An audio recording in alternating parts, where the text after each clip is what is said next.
ബാബി, നീ ചെകുത്താൻ വേദം ഓതുന്നത് കേട്ടിട്ടുണ്ടോ? എസേക്കിയേൽ 25:17. പഴയ നിയമം. കൊള്ളരുതാത്തവർ തങ്ങളുടെ സ്വാർത്ഥത കൊണ്ടും ക്രൂരതകൾ കൊണ്ടും നീതിമാന്മാരുടെ പാതയെ എല്ലാ വശങ്ങളിൽ നിന്നും ആക്രമിക്കുന്നു. ഈ അന്ധതയുടെ താഴ്വരയിൽ നിന്നും നീതിമാനെ കരകയറ്റുന്നവൻ അനുഗ്രഹീതനാകുന്നു. കാരണം അവൻ സത്യമായും അവന്റെ സഹോദരങ്ങളുടെ രക്ഷകനും വഴിതെറ്റിയ കുഞ്ഞാടുകളുടെ വഴികാട്ടിയുമാണ്.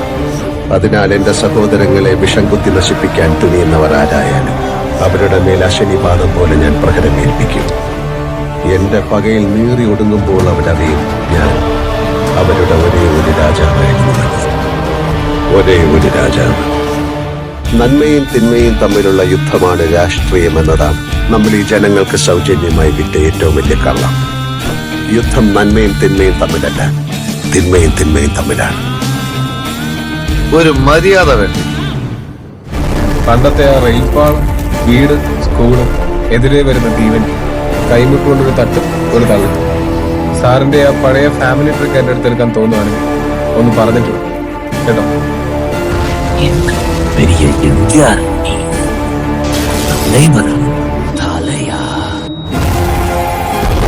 മാലാഖമാരായി അത്രയും കാലം വേഷമിട്ട് കള്ളന്മാരുടെ കയ്യിൽ കൈപ്പാരണം. തമ്പി മയിൽവാഹനം തലയില്ലടാ, തലയെടുക്കണം.